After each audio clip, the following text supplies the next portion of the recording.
You know, when I had you on the program last time, I ran home and I told my wife, we're going to start feeding our dogs blueberries. She said, hey, great. I got news for you. Our dogs turn up their noses at blueberries. They go, no, not interested.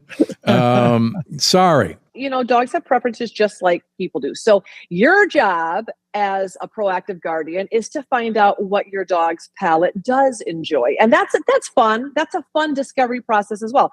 Your dog may be a green banana boy, or he may be, a sliced carrot or a Jerusalem artichoke boy. We don't know, but that's the fun of experimenting with fresh food. Well, and there's also the different ways of preparing the blueberry, Dr. Gundry. There's many ways to get a blueberry into a dog, almost like egging on a child to eat their vegetables. You can mix them with broths. You can mix them with yogurts. There's so many fantastic things that you can incorporate blueberries into a meal. So maybe it's not the most primary staple for a dog to eat, but maybe mixed in with something else, they may change their view on that. I may try again, but as you know, blueberries have now joined the dirty dozen. If you can't buy organic, I think the key is shop your farmers markets, really try and Very support true. local. And then if you can't, if you're stuck with conventional, make sure that you're washing. You need to do a produce disinfecting as best you can. All right, I want to go into some more of the foods that you highlight in your book of Forever Dog Foods, starting with eggs. Now, you say eggs are one of the most nutritious dog snacks on earth. How so? Well, we know that egg is literally the number one most bioavailable source of protein for pets. It is like the multivitamin for dogs. There's maybe the most convenient, easy, and most affordable way, Dr. Gundry, to bolster your dog's meal. There's nothing like bringing a few teaspoons of their meal out and adding in a few teaspoons of eggs in. And there's so many incredible ways to offer the egg, right? The biggest question that we always get all the time is, how on earth is the best way to feed a prepared egg? Now, I know this is very controversial, even in the human space. Scientists will argue the same for in the human space as they do for dogs. It seems right now the science community is hovering around soft boil. Cook some of the avocado, don't damage the protein, don't damage the yolk, a nice soft boil for a dog, but they're fine eating raw eggs. I know Sylvester Stallone and Rocky all the years doing push-ups and drinking raw eggs. It's in mayonnaise, it's in chocolate chip cookie dough. So there's nothing wrong with raw eggs as well, but it's the way that the dog likes it. I mean, there are some dogs too that like it scrambled. I'm not a big fan of scrambled. I know the more heat, the worse it is, but adding an egg is an incredible way to bolster your dog's bowl in so many different areas, and choline being one of them, Dr. Becker, your favorite. Yeah. Choline is a really important nutrient that we underestimate in the dog and cat space, and eggs are one of the best sources of choline. So you can really bolster your dog and cat's nutrition by popping an egg in or sharing your eggs. Before you salt and pepper them, just share a bite of egg with your dog or cat. Now, have you tried that with your four-legged family members, Dr. Gundry? Are they big on eggs? They'd much rather have sardines than eggs. And yeah. So I'm going to bring that up. So they'd go, no, sardine any day. And let's just touch on sardines, because sardines, they're small fish. They don't bioaccumulate heavy metals. Right. They're a rich source of CoQ10 and taurine, ubiquinol. I mean, they're really vitamin D. They're really about the best treat. So some sardines packed in water or olive oil are one of the best snacks you can give your dogs or cats. Now, if you take a sardine, mash it up, Dr. Gundry, with a blueberry, there you sneak a little polyphenol. I'm going to sneak some in. Okay, good idea. And I'm a big fan of green bananas because of the fiber. And I have, quite frankly, never offered a piece of green banana to my dogs, but maybe I should mash that up in there as well. Yeah, it's an incredible prebiotic for the microbiome. One thing that a lot of animals lack are prebiotics today.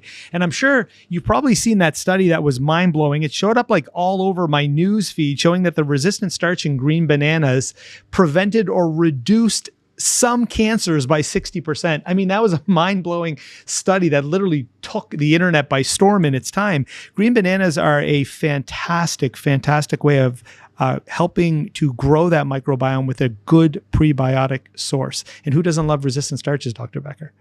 Exactly. And, if you do have a puppy, one of my favorite training treats, because green bananas are so firm, you can slice them in rings and then quarter those rings into literally like pea-sized training treats. It's one of the best ways to to train puppies is using green bananas. Build the gut health, and get that prebiotic fiber, a little bit of fiber in there, but certainly that resistant starch is building a gut of steel. And that really is our goal. When animals are young, if we can really focus on diversifying their gut and building resiliency within the GI tract, that goes a long ways in helping animals later on reduce chronic disease. So we really want to focus the first couple of years, especially, of intentionally creating a really strong, resilient gut. Since you brought up raw eggs, I know you guys and I are fans of raw food for dogs. We're really the only animal that ever cooked its food. So we mentioned this early. How do you transition into raw foods? Where is the place for raw foods? Particularly considering the price. Tell folks how to do this. I will start by saying this, Dr. Gundry. Part of the reason that we wrote this cookbook that contains nutritionally complete recipes for puppies, kittens, adult dogs and cats, less active dogs and cats, all with specific activity levels and calorie counts that are targeted to different life stages. That's a feat. And part of the reason veterinarians across the board do not recommend homemade meals, regardless if they're raw or gently cooked, is because the vast majority of pet parents are not following a recipe.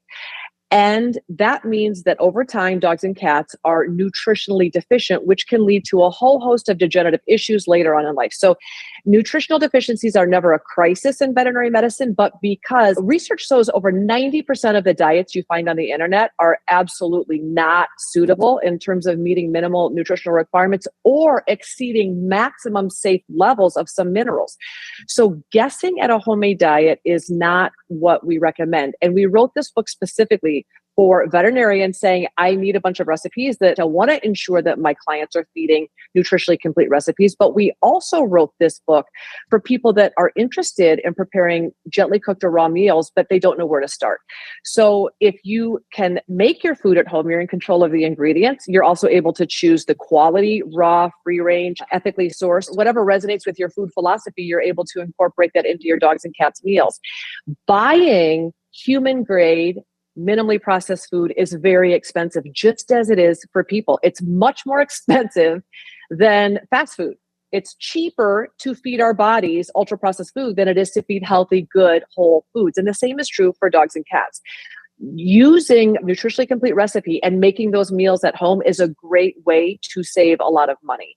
Rodney, you have anything to add to that? Yeah, one of the key things that we wanted to add and really highlight for people, it's not all or nothing either, Dr. Gundry.